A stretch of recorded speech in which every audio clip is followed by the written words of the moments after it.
Horas Indonesia, kami dari Ternama Podcast, dari Emputatura Lantai 5, ingin berbincang dengan narasumber yang bagi orang Batak, bahkan orang Indonesia, dia dikenal guru etos Indonesia.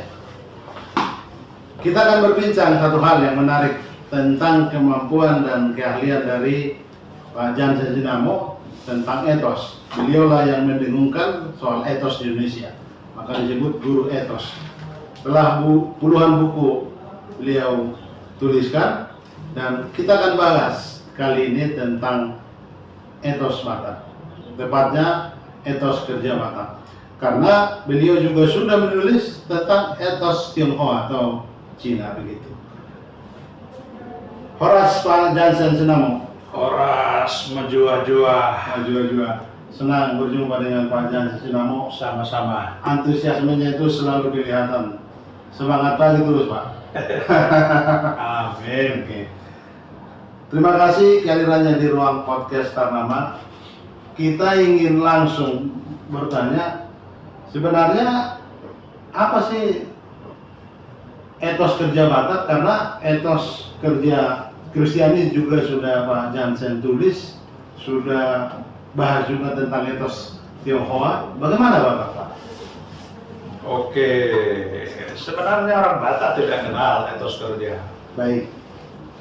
Yang kenal etos kerja itu orang Jerman, Oke. ya kan? Jadi awal 1900, Ya. berarti sudah hampir 125 tahun ya. Ya. Ada sosiolog orang Jerman namanya Max Weber. Dia menulis buku tebal, etos Protestan dan semangat kapitalisme, itu kalau dalam bahasa Indonesia ya judulnya. Dialah yang disebut Bapak Etos. Ya, saya belakangan aja baru dikasih orang namanya guru etos gitu, Iya. ya kan? Iya. Jadi Profesor Max Weber ini dengan buku setebal ini mengemukakan atau menyatakan dalam bukunya penyebab orang Jerman maju itu dibandingkan dengan bangsa-bangsa di sekitar Jerman itu di Eropa, itu karena etos Protestan. Dia sebut etos Protestan, ya kan? Nah, jadi populer sekali bukunya. Nah, murid-murid Max Weber banyak sekali, termasuk di Amerika. Ya. Gurunya adalah Max Weber, ya kan? Karena framework dari buku itu digunakan orang di mana-mana. Ya. Oh, begitu caranya. Kalau mau menemukan etos kerja satu bangsa atau satu kelompok orang, oh gitu caranya, gitu kan? Nah, termasuk etos Jepang. Nah, etos Jepang juga dipelajari orang menggunakan bukunya Max Weber. Yang mempelajari itu justru dari Harvard, di Amerika sana kan. Dia pergi ke Jepang, mendalami etos orang Jepang ini. Ya. Dia ketemu, katakanlah begitu ya. Oh, ini etos Jepang. Jadi boleh disimpulkan akhirnya bangsa-bangsa yang maju itu karena di jantung pekerjaan mereka punya etos. Jerman tadi, Amerika Serikat gitu kan, Inggris tentu saja, negara-negara Nordik, semua itu punya etos. Atau mereka kan mengkopi lah, katakan, etos Jerman ini, etos Protestan ini. Ya.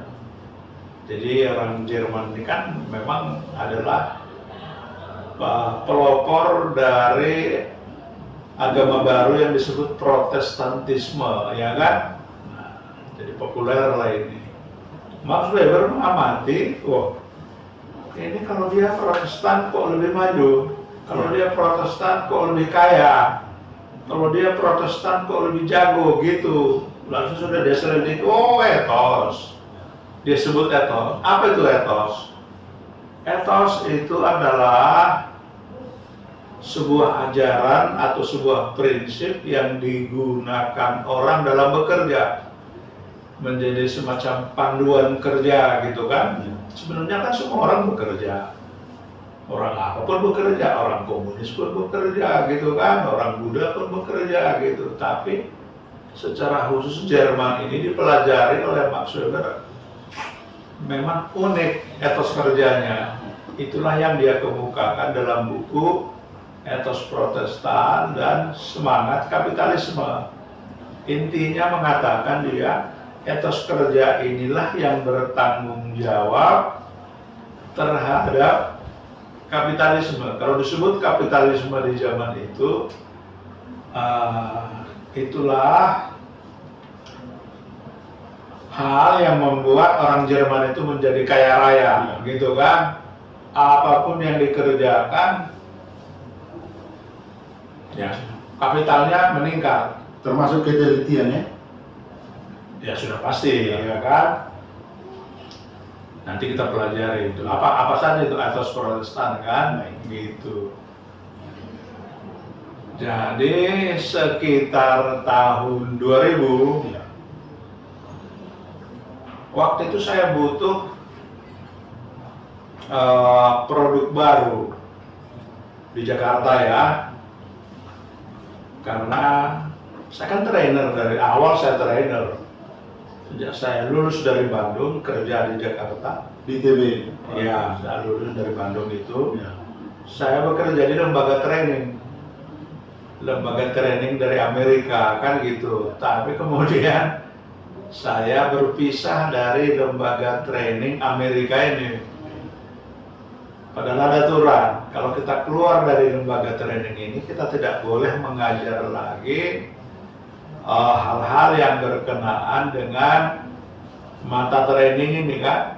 Jadi saya dalam kondisi kepepet untuk menghasilkan sebuah produk baru yang bisa saya jual.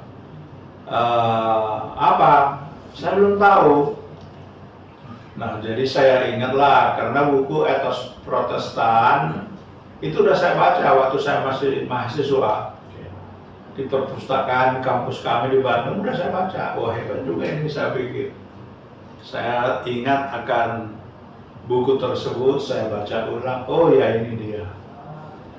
Lahirlah 8 etos kerja profesional oleh Johnson Sinamo. Kemudian itu saya jual kemana-mana, itu laris manis. Udah puluhan ribu orang yang mengikutinya, saya sampai lupa menghitung.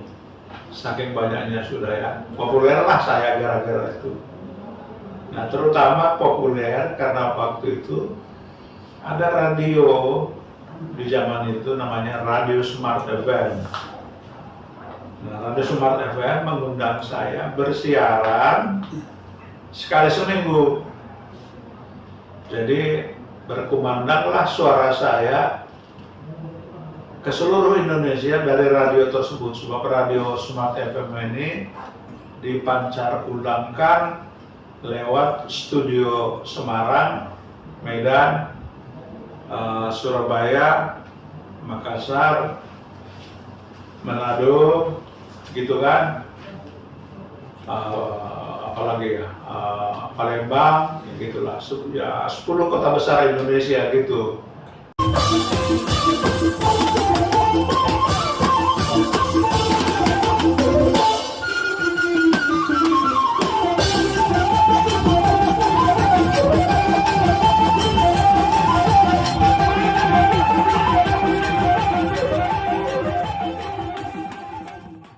Benar-benar Pak Jansen yang pertama membawa etos di Indonesia ya? Ya, mempopulerkan itulah ya. Tadi latar belakang dari Max Weber itu sudah diceritakan. Udah ya, itu kan. Jadi saya populerkan lah ini, laris manis, populer lah dia kan. Sampai Radio Smart FM memberi gelar kepada saya Guru Etos Indonesia, gitu ceritanya. Jadi saya pun di mana-mana laris diundang berbicara, memberi ceramah dan seminar tentang etos kerja gitu. Nanti belakangan baru saya tulis buku Chinese Ethos, etos Cina, ya kan? Tapi sebelum itu kan ada 8 etos yang utama itu yang Ya, etos kerja profesional kan, itu umum. Ya. Lalu saya tulis juga buku lain, etos Kristen. Oke. Ini bukunya. Saya Ya. bertepatan baca juga ini. Ini Ya, para teolog, para pendeta harus baca ini. saya tulis itu kan. Nah, kemudian orang menagih kepada saya, kawan-kawan, kau sudah tulis buku etos Kristen, udah kau tulis buku etos Cina, mana etos Batak? Kan gitu. Jadi kawan-kawan Batak yang menagih itu kepada saya. Belum ya? Belum. Tadi Amang sempat sebut bahwa etos Batak itu sebenarnya tidak ada. Mohon di-clearkan. Ya, belum ada bukunya. Oke, baik. Ya kan? Tapi etos yang dihayati orang Batak ada.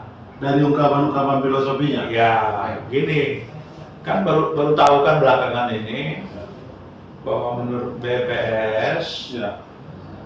orang Batak adalah suku yang memproduksi sarjana paling banyak di Indonesia Ya. dibandingkan dengan suku-suku lain. Ya. Orang Batak itu memproduksi paling banyak sarjana per kapita, kira-kira gitulah. Ya. Kenapa bisa itu? Jawabnya itu etos.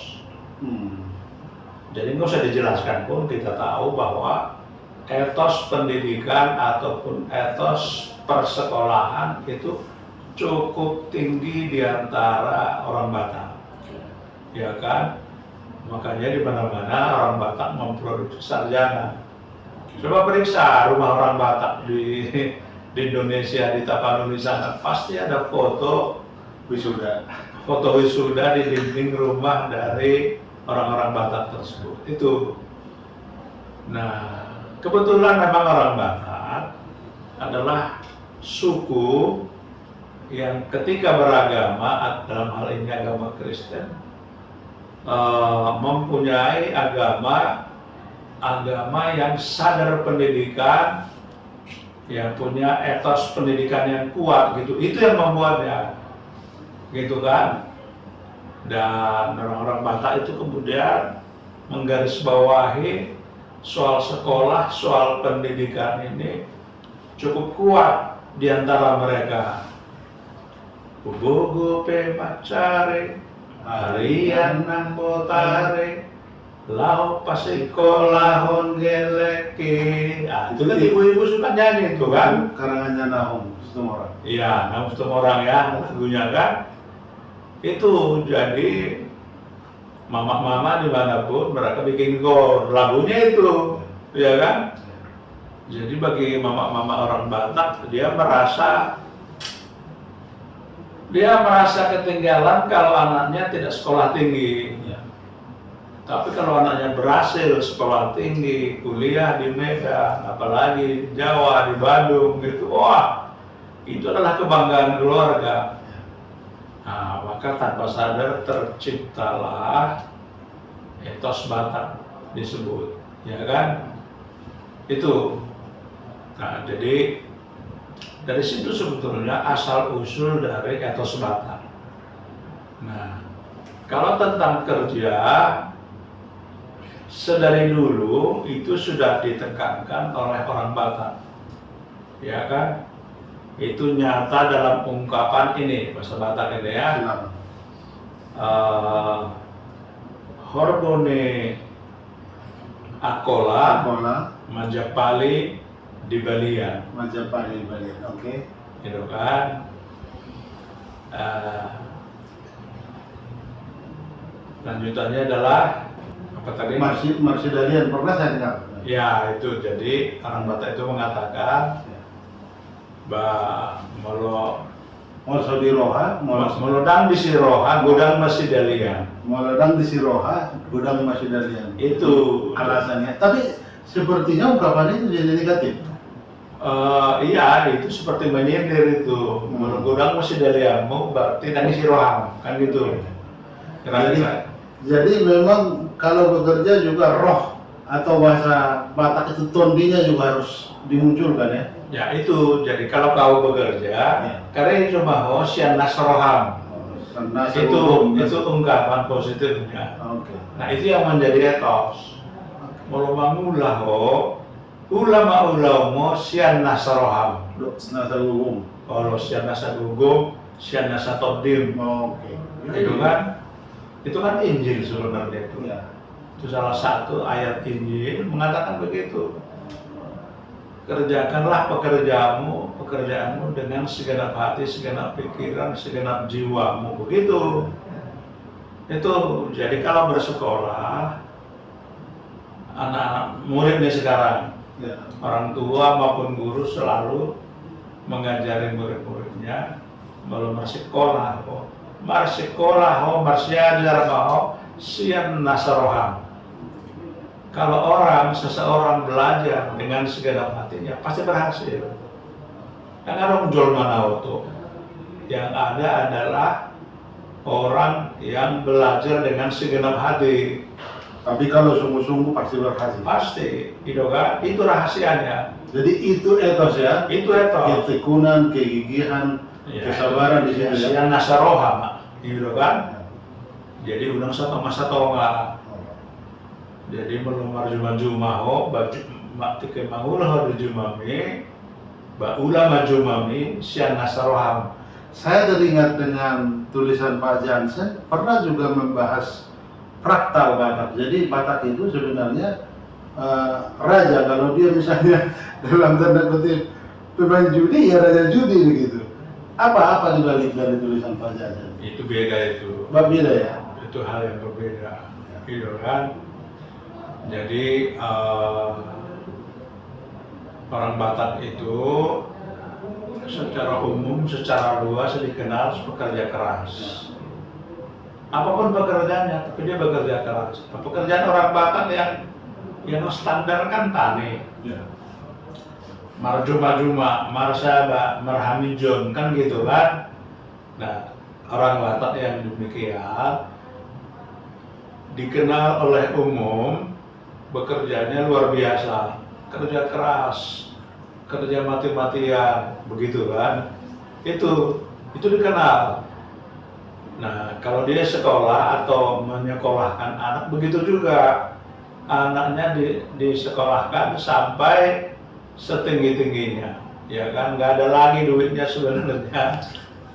Ya dia nambal ban, ya kan? Yang penting anaknya sekolah gitu loh. Itu salah satu kekhasan orang Batak. Nggak ada duit, tapi dia buang badannya aja ke Jakarta.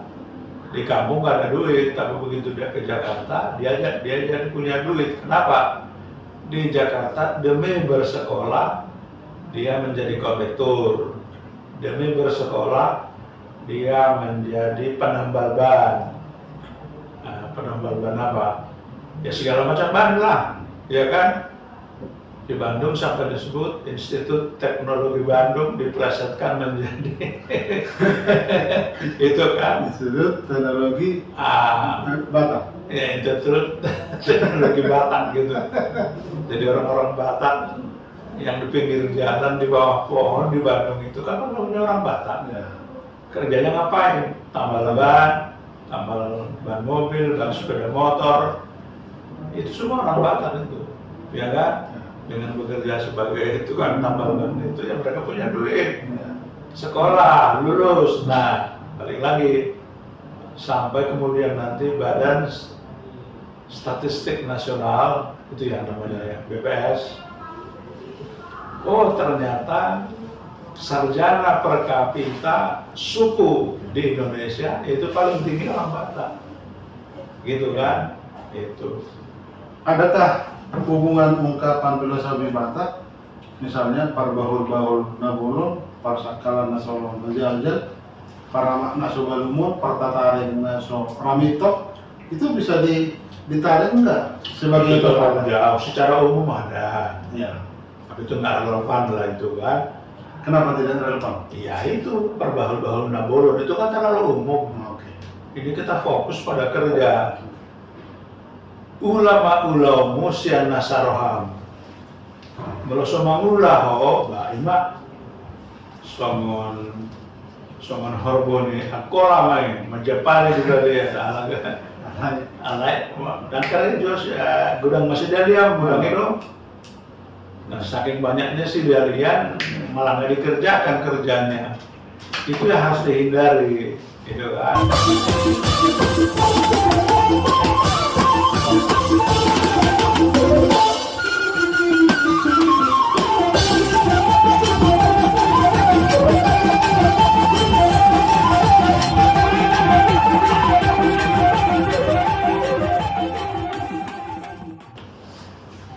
Menarik juga, Pak Jansen Namu penjelasan dari etos Batak. Ternyata kita punya nilai-nilai itu.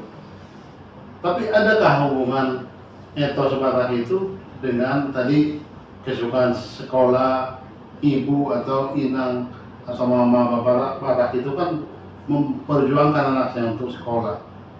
Kalau kita belajar dari sejarah Batak, baru kita di situ pendidikan lewat seni begitu. Apakah bisa kita hubungkan karena memang nilai-nilai Kristiani? Oh betul, betul. Jadi zaman dulu orang Batak itu kan sebutan bagi orang yang tidak beragama Islam, yang gemar makan babi, Ya. bahkan makan orang. Ya Itu kan? di mana? Di Delhi apa di? Bukan, di Sumatera Utara. Oke. Ya kan? Siapa yang menyebut itu? Orang Melayu. Oke. Ya kan?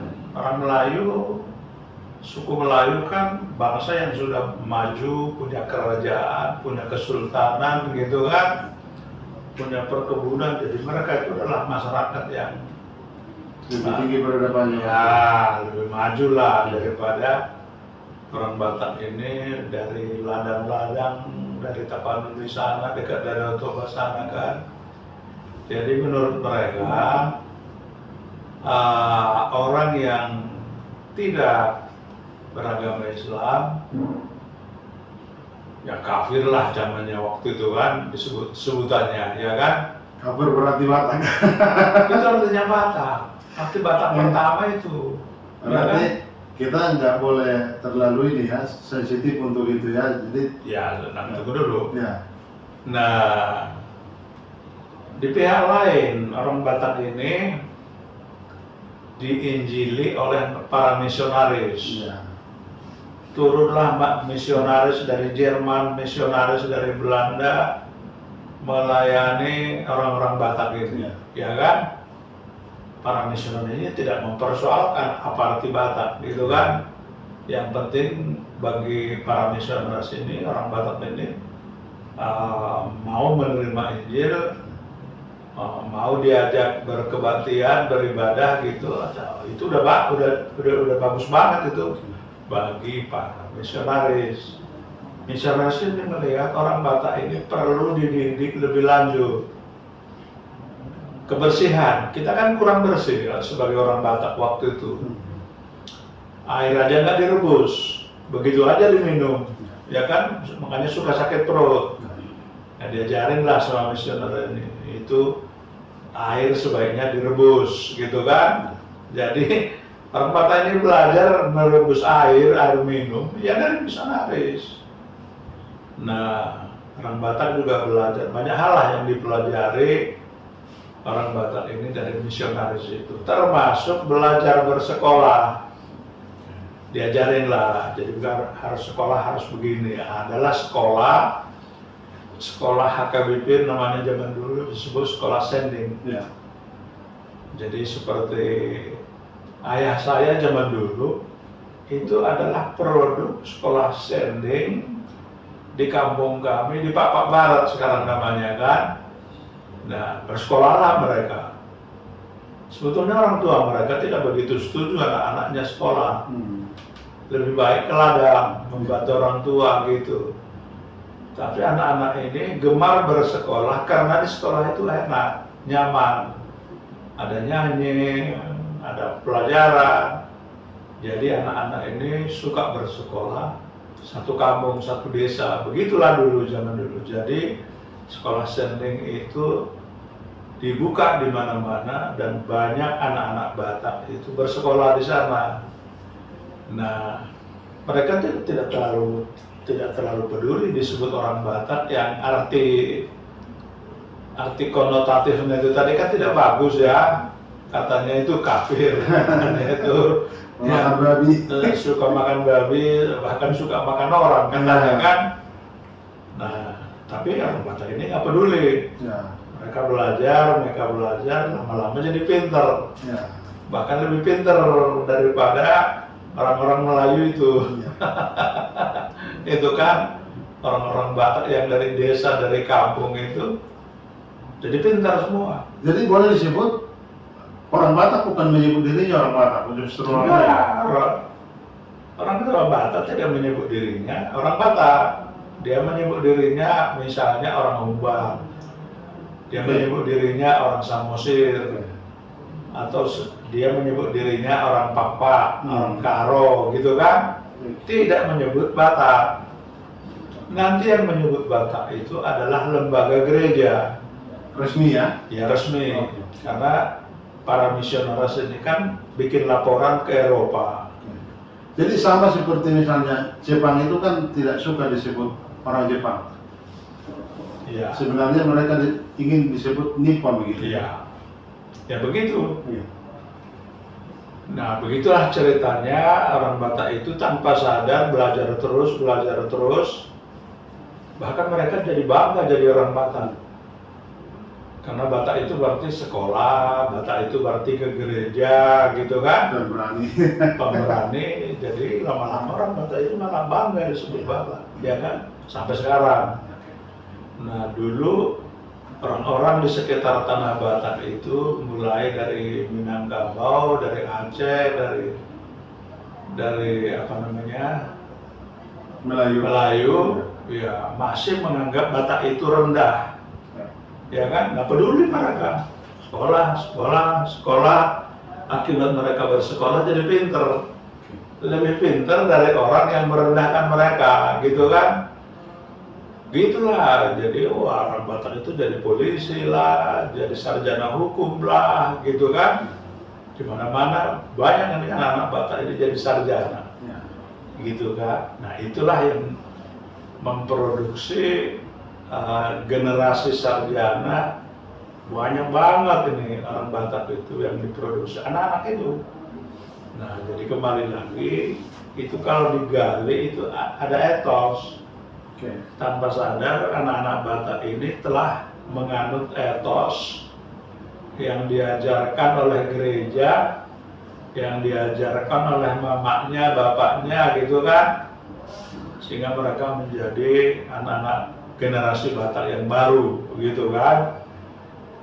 Nah, mereka jadi bersekolah. Itu saya misalnya Sinamo dihitung sejak Nabi Adam.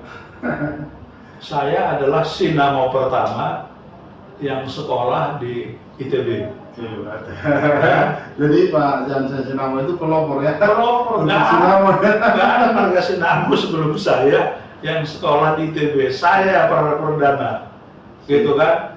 Kita staf nabur lah. Ah, ya. Pelopor, ya. gitu. Tapi saya waktu SMA udah kepikir mau sekolah kuliah di ITB, gitu kan?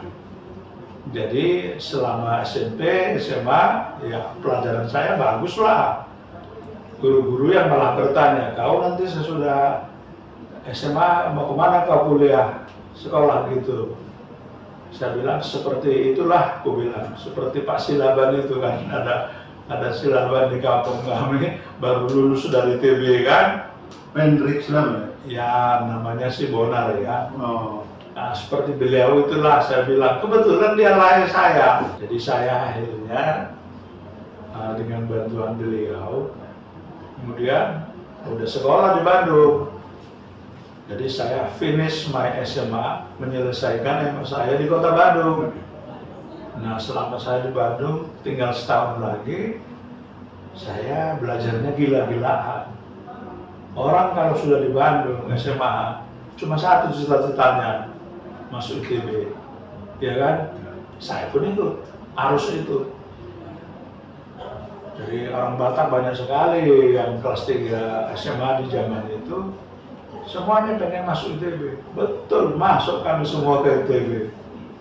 Jadi di ITB itu paling banyak kan orang Jawa, anak-anak itu ya, lulusan SMA, habis itu orang Sunda, habis itu orang Batak. Ya kan? Padahal kami ini orang-orang desa, orang-orang kampung, orang-orang miskin. Tapi belajarnya waktu SMA kelas 3 itu nggak kalah. Ya kan, mati-matian kami belajar, ya kan. Ya, soal-soal masuk ITB udah kami pecahkan terus, kami pecahkan. Jadi kami menjadi, sebelum lulus SMA, kami termasuk ahli memecahkan testing masuk ITB saja. Kan dijual juga kebetulan dalam bentuk diktat itu ya. Oh ini caranya itu. Jadi waktu kami testing masuk ITB, ada ratusan kami anak-anak Batak waktu itu masuk semua ke ITB, ya kan? Nah itu jadi dampak dari etos itu adalah dia berprestasi, ya kan? Banyak kawan-kawan saya waktu itu begitu, banyak ratusan lah kami kan.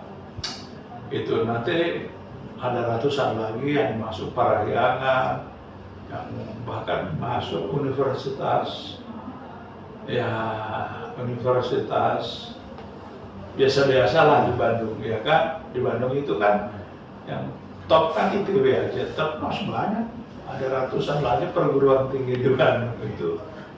Nah, di mana orang Batak ini akhirnya pada masuk ke sana, ya kan? Gitu. Pak Jansen, karena kita dibatasi waktu, terima kasih. Ini sebenarnya kami masih banyak pertanyaan.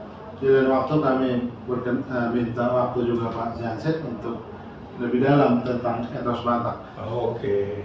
Sahabat podcast Ternama Podcast, kami sudah berbincang dengan Pak Jansen Sinamo, guru etos Indonesia. Banyak hal yang kami dapatkan, terutama tentang kerinduan kita juga ke depan pasti perlu ada buku tentang etos Batak. Beliau masih bisa untuk menuliskan itu, kan kita berharap bisa lahir dari pikiran gagasan Pak Jansen etos Batak. Sekian. Amin. Terima kasih. Terima kasih.